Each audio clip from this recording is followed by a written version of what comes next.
I'm saying is we should have had enough money in the budget to get 2 chairs. I mean, look at this wooden one I gotta sit on. Are you honestly sure there was not enough money in the budget?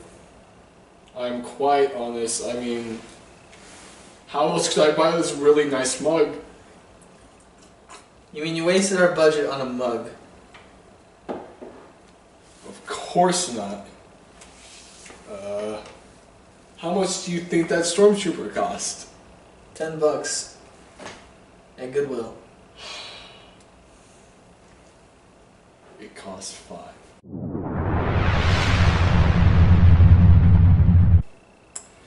Hello, Unwavering Misfits. We're back again for the spoilers review. This is Dross. Yeah, and this is Reaver. And sorry it took so long. We've been incredibly busy doing different activities, as you know, with the holidays. Yeah.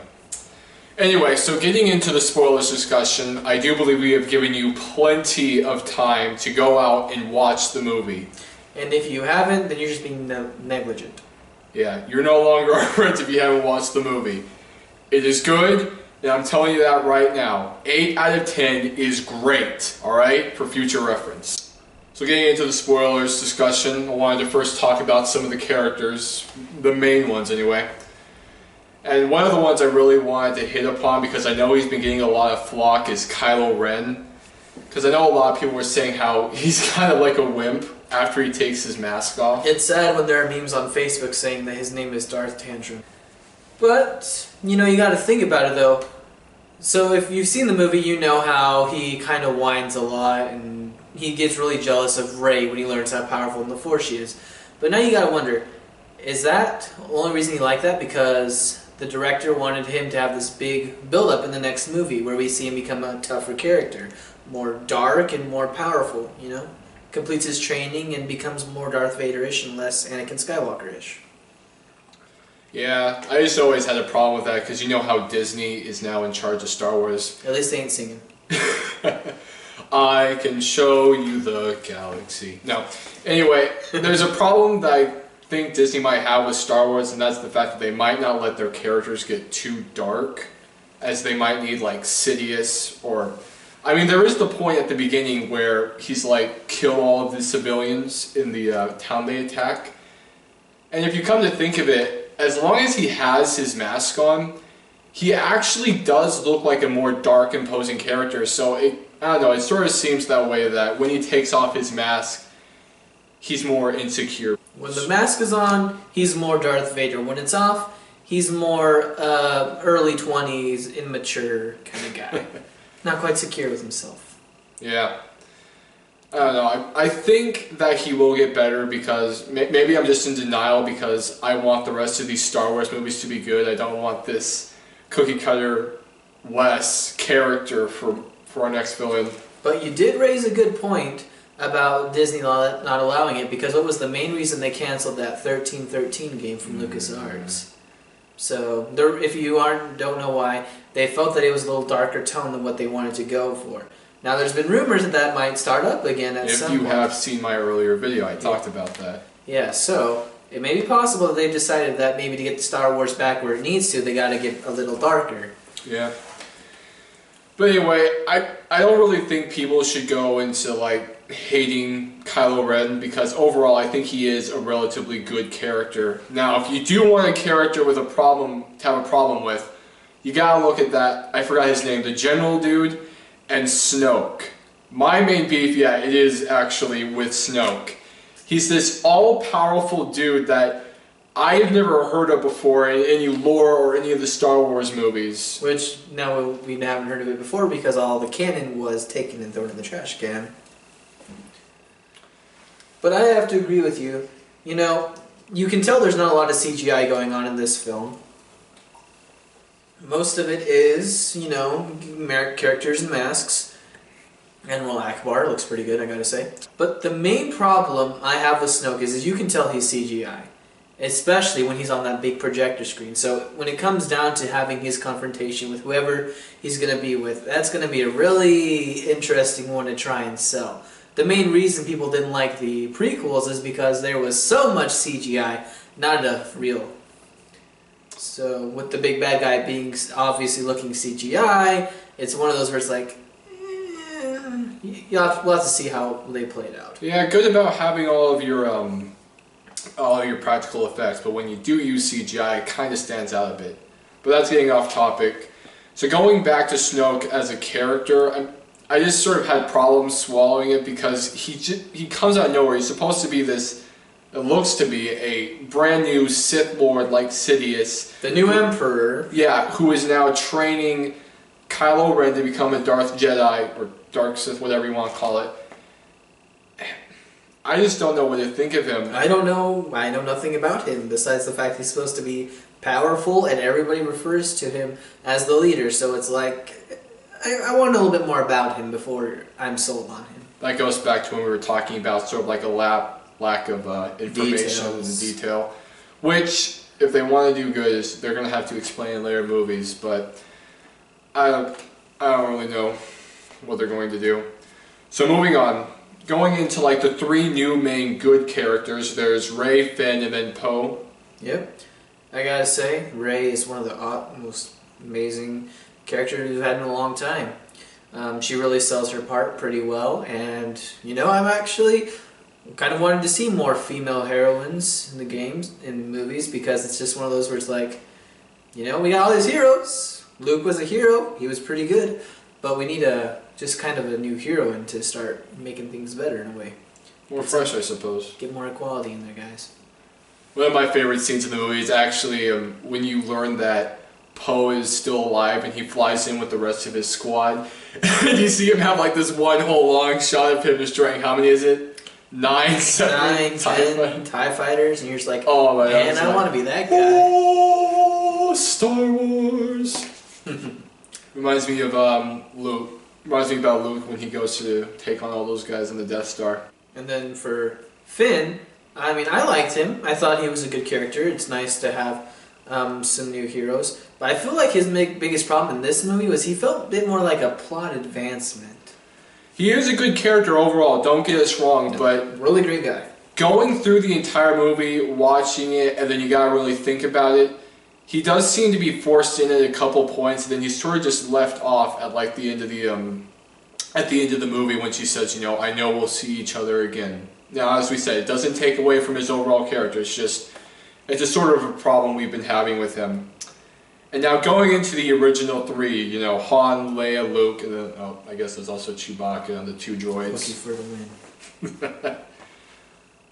As I said in the earlier video, I don't think that they were used as much as they could, especially Luke and Leia. I think it would have been awesome to see like Luke come in and then just start fighting Kylo Ren. Yeah. I mean, you sort of expect that, you might see him later on in the movie. I mean, you do, but it's not as much as you would have hoped for. Yeah. Gotta admit, though, Luke still has a presence. But it's at the very end, but I have to agree with you, though. I would have loved to have seen Leia maybe get a bit more in the action, show her there. I feel like she pretty much reprised her role from number 4. She shows up at the end and is kind of helping to minutely direct the confrontation when they're taking on the new Death Star. I mean Starkiller Base, I'm sorry.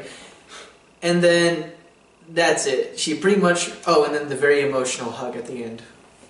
Yeah. That's it. Well, she does play a bigger role in episode 4. I mean, she takes charge, she takes the government here on it. Someone's got to save our skins. I know. So like, oh. She is a good character, just you need to use them more. I mean, obviously, Han Solo and Chewbacca, they're there. They're there. Great guys. They carry It's awesome, and as I said before, there is one good reason to go watch them. That banter between Chewbacca and Han Solo, I like when he takes his, his bowcaster, he's like, I really like this. Yeah, exactly. And then, but going back to Luke, as we said, you see him very shortly, like 30 seconds at the end. He doesn't even say anything. He's just like, here, the lightsaber leaning out, and he's just like looking at her, and you're like... You see the faintest of smiles appearing on his face. It's like, no, I want to see more of you, man. No. Yeah. Oh, since we're talking about them, let's get into that. So as you all know, if you've seen the movie, Rey is an orphan on Jakku, the new planet. Which is basically... Tatooine. Tatooine, yeah. Don't let anybody fool you. It's just a new planet. I don't know if they could just say they could sell it for their own purposes, but Jakku is basically Tatooine. And that's Probably sort of went to the same places to shoot the thing. Yeah. But you learn that she is an orphan, and her parents left her with one of the guys, I can't remember his name was, when she was very young, about 5 years old. And then you give it, she's probably in her early 20s, that's probably a good 10 to 15 years. No, she looks like she could be in her teens. Late teens, if that. But the biggest thing you wonder is, who are her parents? Especially since in the movie, like at least 3 times she says, I need to go back to Jakku and wait for my parents. And then they have that minor confrontation where she is kind of confronted by, what's her name, the new Yoda? The new Yoda, I can't remember her name, sorry. It's Maz! It's Maz! Maz. The little orange lady. She pretty much tells her, you know that they're not coming back, and you know that your destiny lies with these guys, pretty much. Another thing that they didn't explain, how the heck did she get Luke's lightsaber? When he falls out of that one, when he falls in the chute in Bespin, you see something fall below him, and I always assumed that was both his hand and his lightsaber. I'm thinking... And then out of nowhere, Maz is like, here, because Rey finds it and has a vision that shows her pretty much Kylo Ren going dark, leading his knights against Luke. And all you see is... They don't explain. Yeah, they don't explain. And Maz handing her the lightsaber and saying, here, this is yours, it belonged to Anakin and Luke. And you're just like, well, where did that come from? I mean, it was on Bespin last time. Even if it was in the space station, that was anywhere in like millions of different ports. Had anybody just walk across that and go, oh, I should take this to Mars. Mars. Maz. I'm saying Mars too much. And then her line is the perfect cop-out. I don't have time to explain it to you. Oh, so the writers didn't have a good explanation. No, she doesn't say that. She says that it's too long a story, maybe later or something like that. I'm like, of course. Cop-out. Cop-out, yeah. But, yeah. And so it makes you wonder, though. And they say she's really powerful with the Force. So you have to ask yourself, could it be possible Luke's the daddy? Yeah, because, what was it? The lightsaber calls to her, so you're thinking, You call it to Anakin? Call it to Luke? Well, Anakin built it, so of course it called to Anakin. That was always a problem we had. Anyway, getting into something else. They'll keep it going back for the next movie. Yeah.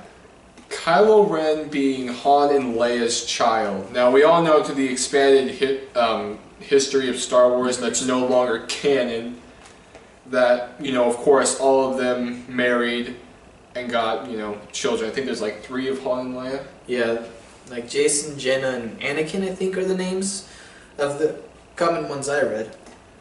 But no, supposedly in this universe, they only have one, and his name is, well... Ben Solo.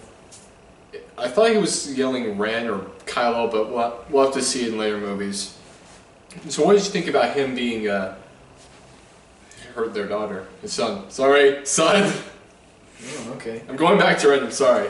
Yeah. Right, Ray. So yeah, I kind of saw it coming, especially in the trailers when we saw him referring back to Darth Vader, so I figured there was some kind of connection there. I thought maybe the kid was involved somehow. I honestly at first thought it could be Luke's child, but then they... That would have been cool. Yeah. I didn't think of that. Last Jedi gives birth to the next Sith Lord. Well, it does make sense, don't worry. Yeah. But hey, it's Leia and Han's daughter, which kind of also follows the canon universe, because in the canon they do have a child that goes dark and he does kill Luke's wife, so it kind of fits back into the canon just a little bit. Yeah, I think that's a good thing. Even if they did get rid of all the canon, or say it wasn't canon anymore, They still take little bits of information. Yeah, I don't think they should get rid of it all. If you're listening in, Disney, don't get rid of it all. And one of the other things that I saw throughout the movie was there were slight callbacks to the originals. I don't remember if it was Finn or Rey, but they were going through like a backpack. Yeah, Finn was looking for parts that Rey was calling out to him, kind of like when they were in the scene in the older movies where Han's always yelling to Chewie to bring him a certain piece of equipment, and Chewie's always like, I got no idea what you want. That was a terrible impression. Yeah, don't do that again. Don't hurt yourself. It was I can't remember, it was the droid from... The training ball that Luke was using when he was practicing with his lightsaber. And I was like, oh, Easter egg! This reminds me, it's kind of funny, and the scene takes place in it's the Millennium Falcon, and when he's training with the droid Luke in Episode 4, Han's saying how he doesn't believe there's an all-powerful force controlling everything, and then now in Episode 7 they're in the Millennium Falcon, and it's at that point, or it's around that point when Han is like saying it's true. All of it. And it's like, well, there's a 180 for you. So anyway, besides that, of course, you had the awesome introduction of the Millennium Falcon. That was perfect. Because when they're running away from the troopers, he's just like, why don't we take that one? She's like, no, it's a piece of junk, and you're just thinking it's some other ship. It doesn't matter. Just go for like the quad jumper, and then it gets blown up, and they throw it away. It's like, fine, junk's fine, and then it's like pans around, here's the Millennium Falcon, and that's another point where everybody was like, woo! Woo! Yeah! Anyway. And then I heard most people and myself say the thing, that's no piece of junk, that is the best ship in the galaxy. What was it? It ran the... Oh man. It ran the Kessel Run in about 12 parsecs. Kessel Run, 12 parsecs, shut your mouth. Yep. Obviously, legends don't go very far. No wonder these guys why don't they know were about doing it, the though. Jedi and You know why? Death Star. You know why they were doing it though? Is because everybody was calling it a piece of junk in the previous movies, and so now they're just kind of continuing on that joke. Yeah, I remember walks in. What a piece of junk! If I were Han, I would have slapped him right there. Anyway, and we also kind of want to go back into the plot because, as we mentioned in the actual review, it does follow way too closely. You could probably pin them together, and it would be marginally the same thing.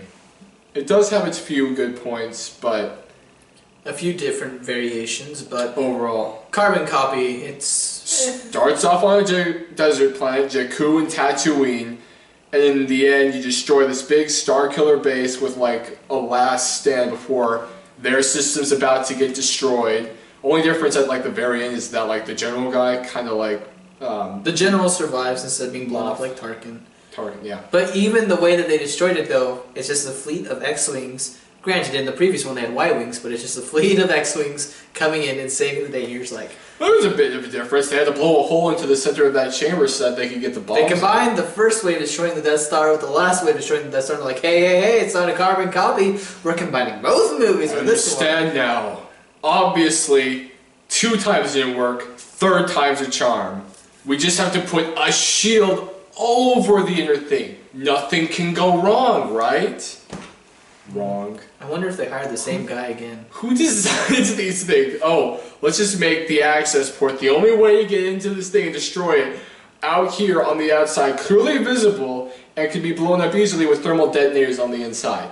Well, granted, they had to get inside to do the damage, which I guess they did in the last movie. It was pretty easy, though. There was only, like, how many different troopers in their way? I mean, Rey broke out, and that's made it even easier. It's like, what, did they not put the place on red alert when they found that Rey was gone?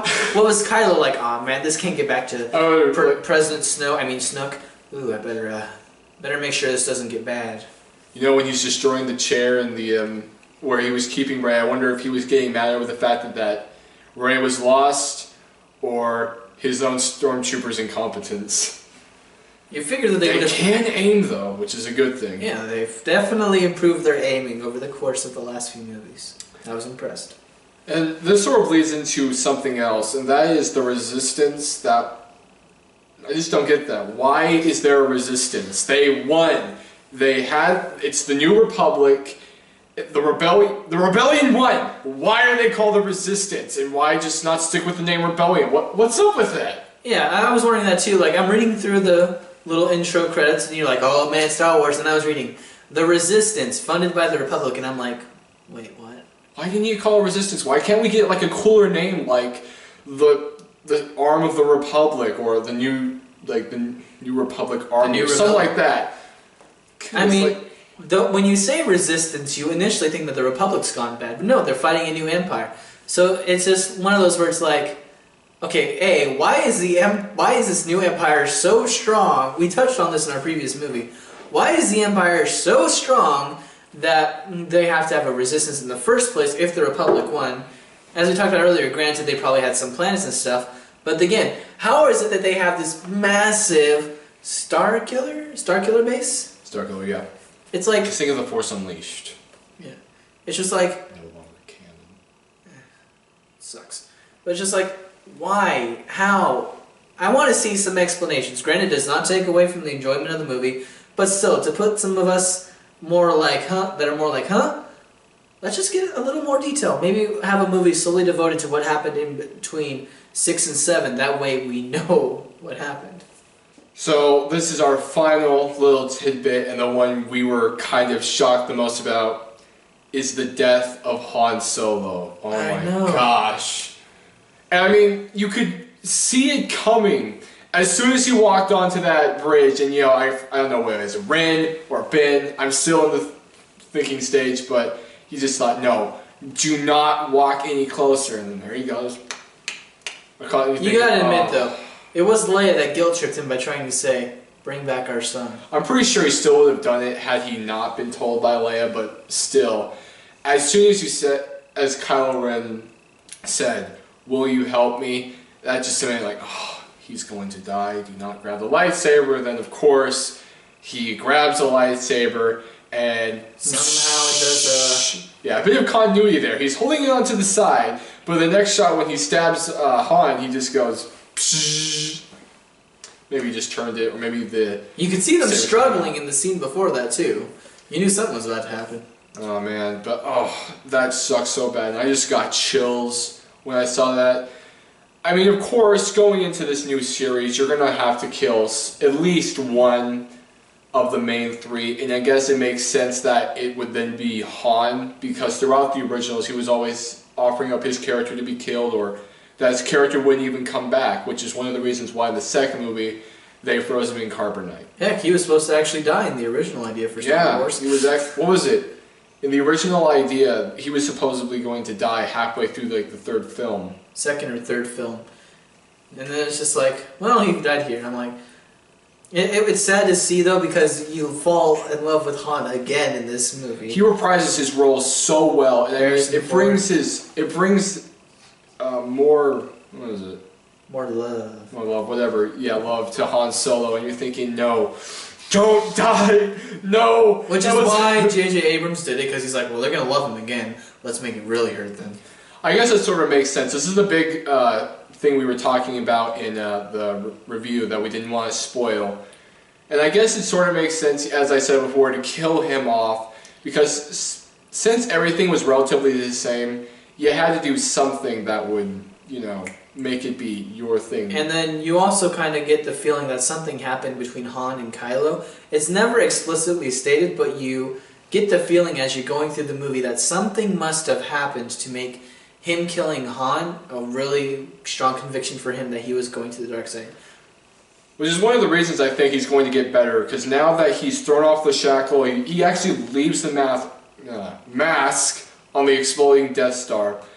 And he kills Han. I think that's his personal way of just opening up and being this more darker, or maybe just closing up, character overall. Because that entire fight scene, even though it was kind of weird when he started hitting his chest, I don't know, maybe it was just berserk. When you're watching that, you're just like, he's like, John! You're like, what's that all about? Trying to staunch the blood there, buddy? Or just take your lightsaber? No. I don't know.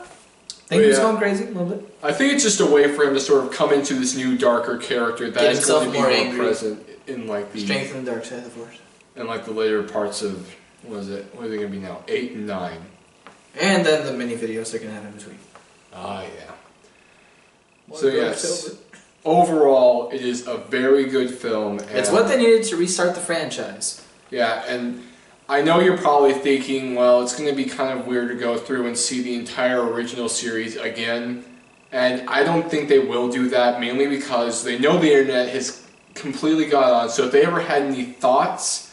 They've called them out on the original. Yeah, I think that they're not going to do that. I think now that they've sort of just introduced this new Star Wars cast to everybody... the new universe. I think now they're going to start taking leaps and bounds in order to make the episode 8 and 9 more, you know, its own personal story. I mean, as I said before, this could just be me trying to come up with excuses because I'm a huge Star Wars fan, he's a huge Star Wars fan, as you can obviously tell. No, really, what gave it away? Yeah. Take it for whatever you think, but I'm just sort of hoping that it will get better. It's an idol.